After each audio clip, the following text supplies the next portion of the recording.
very clear, Rupert, about only going on experience. So, since I have no awareness of deep sleep, should I conclude that it doesn't exist?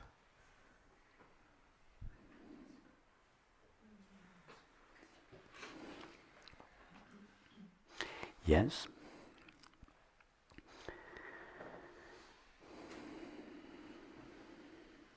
Since I have no awareness of deep sleep, should I conclude that it doesn't exist?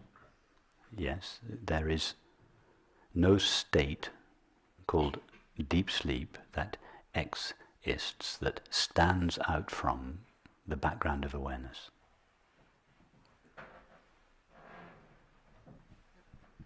Not only does deep sleep not exist, I'm afraid it's worse than that. The dream state and the waking state don't exist. Nothing exists. No thing stands out from God's infinite being. If something stood out from God's infinite being, there would be something other than God's infinite being, and then God's being would not be God's infinite being. God would be finite, and therefore wouldn't be God, and that cannot be. Yeah, I can say something about my waking state and the dream state.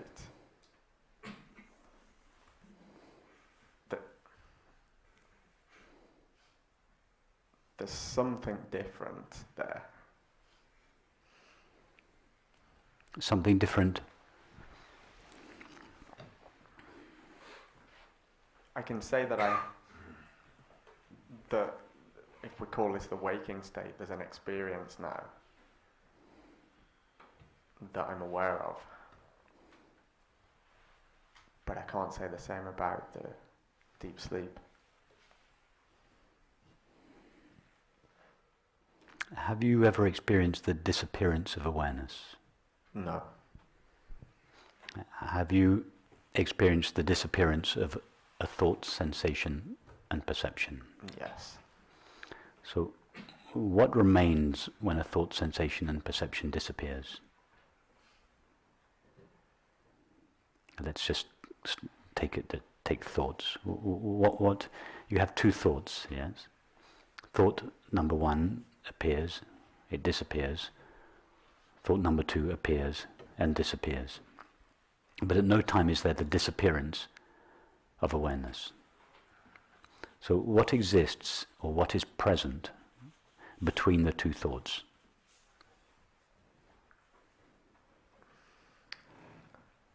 I am? Or Yes. awareness? Yes, awareness.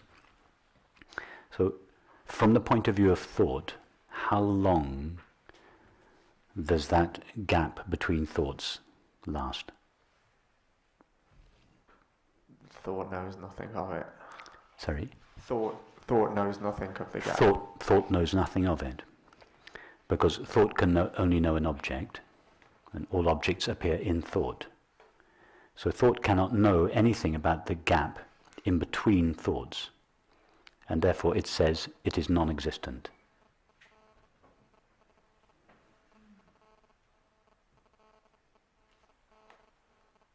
But if it was not, if it was non-existent, then there would be no connection between the thoughts. That there would be no continuity to experience. So the duration between two thoughts doesn't take place in time, because time is only in thought. So from thought's point of view, the duration between two thoughts is non-existent. There is no time there. There is nothing there. So deep sleep is the gap between two dream states. A dream state is just two thoughts, or two series of thoughts. So what is called, sorry, did I say the dream state? I meant deep sleep is the gap between two dream states, which means between two thoughts. So how long does that gap last? It's not in time. It's not in time. The thought knows nothing of it. That's why the non-objective experience of deep sleep, which is simply the zero-dimensional gap between two images or thoughts, seems to be non-existent from the point of view of thought. Just like the gap between two thoughts seems to be non-existent. But it is your experience that awareness is continuous. When I say your experience, I mean it is awareness's experience. I am continuous, or more accurately, I am ever present.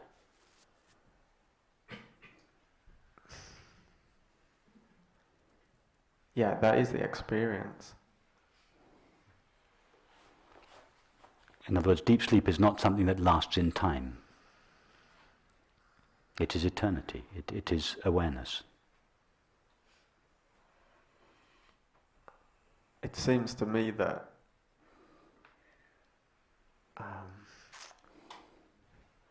there's no awareness there, since... Okay, tell me about your experience of there being no awareness. Well, that's what I'm trying to get at, is that... Right, do you have an experience of the absence of awareness? No. So what makes you... so what are you describing as the experience of deep sleep in which there is an absence of awareness? Well, that's why I'm saying I conclude there's no such thing.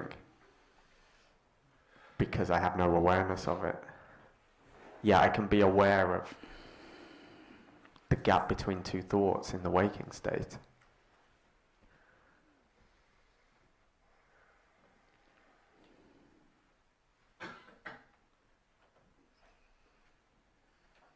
What is the difference between a gap between two thoughts in the waking state and a gap between two dreams in the sleep state? Neither of them have objective qualities, neither of them appear in time. What is there to distinguish them one from the other?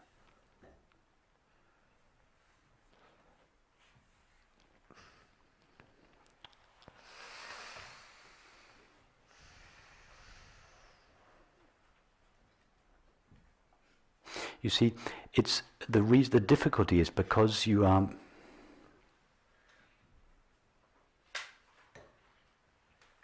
you think the waking state exists in time and deep sleep doesn't. But actually, even the waking state doesn't exist in time.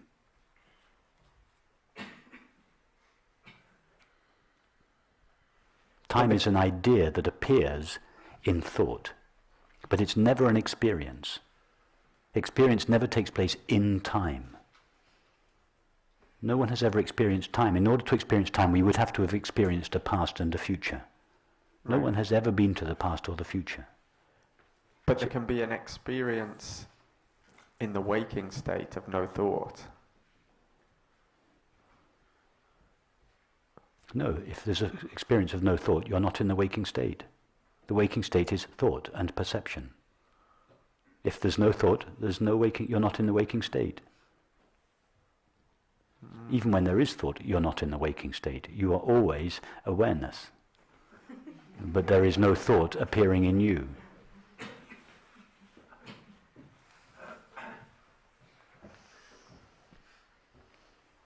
You see, you're taking your measure of reality as the waking state.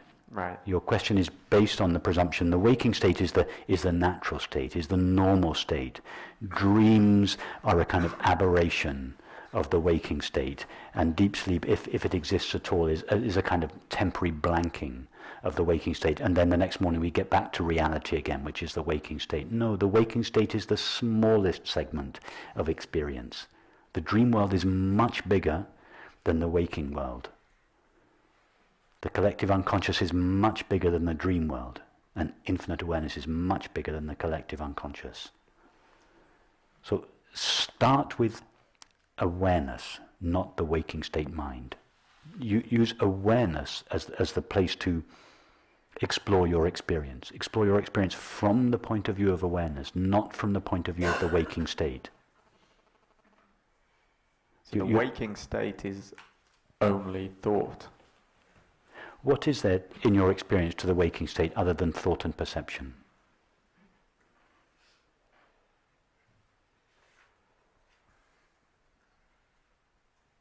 Yeah, when you include perception, that's everything. Yes. But there are gaps between thoughts. Well, if the gaps between the waking state is thought and perception, the gaps between thought and perception are no longer the waking state. They are pure consciousness. In other words, the waking state is something that appears in consciousness. You see, normally we think the waking state is the normal state, and consciousness is in these little gaps between the objects in the waking state. It's the other way round. The objects are the gaps in consciousness. The objects are the little places where consciousness seems not to be present, when something called matter seems to displace consciousness. It's the objects that are the gaps in consciousness, not consciousness that are in the gaps in the waking state. It's because you're starting in the waking state, you're believing the waking state is real. In the waking state, there is a reality to the waking state, but you're believing the evidence of thought and perception is real, and therefore consciousness is this thing that we just get little slithers of when a thought comes to an end, the gaps between perceptions. That is what consciousness looks like from the point of view of the waking state. But from the point of view of consciousness, which is the real point of view, the waking state is something that comes in and out of itself, comes in and out of consciousness. From the point of view of consciousness, there are no gaps in consciousness.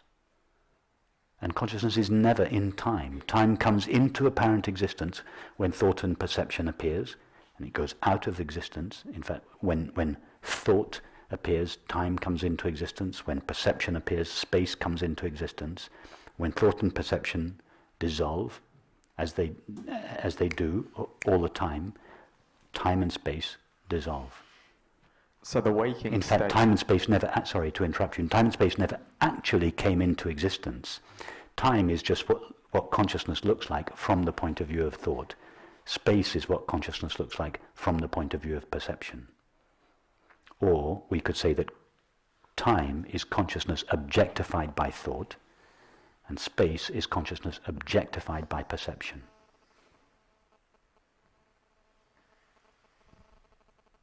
So the waking state isn't from 8 in the morning until... No.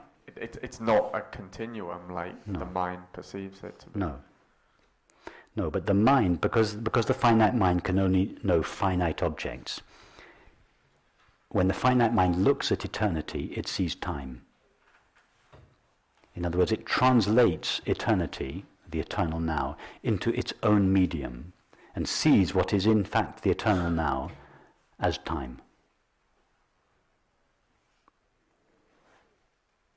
It's like when you have a novel, you buy a book. The entire story in the novel takes place over 10 years. The 10 years are all present now, but the mind has to read the novel from beginning to end. So the mind experiences the novel in time, but actually the whole 10 years are all present at the same time in your hand. So what is really eternity, from the point of view of the finite mind, appears to be time. So it's not possible to have an experience of deep sleep.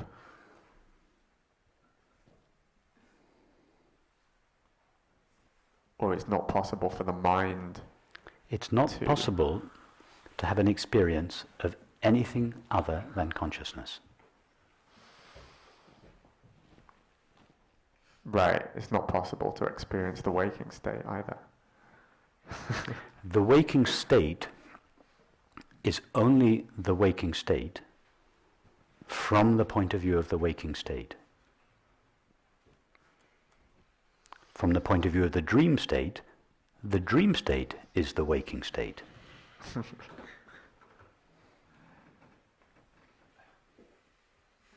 And what is considered the waking state from the waking state's point of view is, from the dream state's point of view, considered a dream.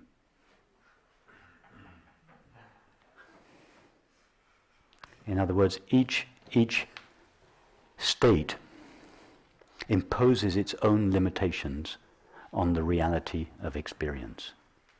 Right. If we want to know about the reality of experience, we shouldn't ask the waking state mind or the dream state mind, because they filter reality through their own limitations. They see eternity as time. They see infinity as space. They see God as matter. It's fine to use the waking state mind for the purposes for which the waking state mind is useful. But although the waking state mind is made out of the reality of infinite consciousness, it cannot know anything about infinite consciousness. Only consciousness knows consciousness. So if we want to know anything about consciousness, we have to ask consciousness. We shouldn't ask the mind. If we ask the mind what is the nature of consciousness, we know what it will say.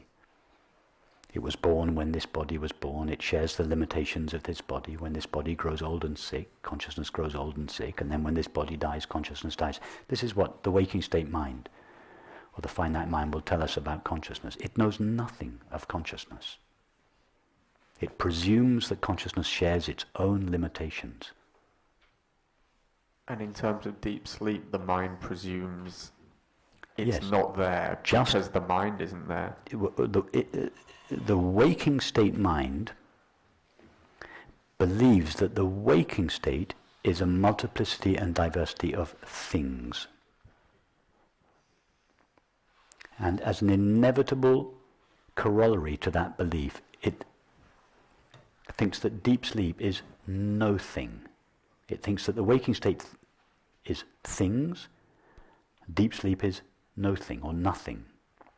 So just as something, things are superimposed by the waking state mind on consciousness, nothing is superimposed by the waking state mind on consciousness in the experience of deep sleep. The waking state is actually not a collection of things, it is not something, and deep sleep is not nothing.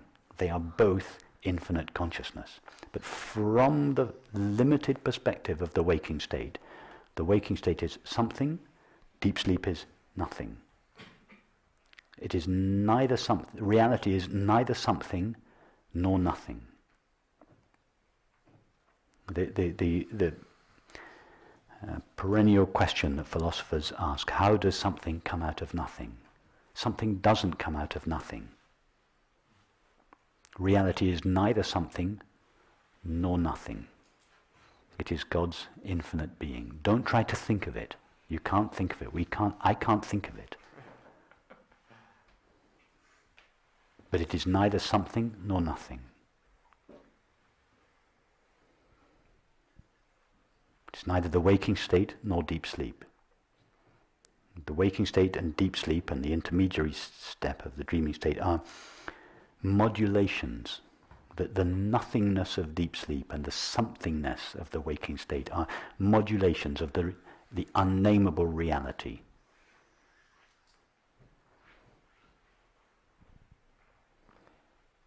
Well, I've nothing else. You've succeeded in frying my mind, so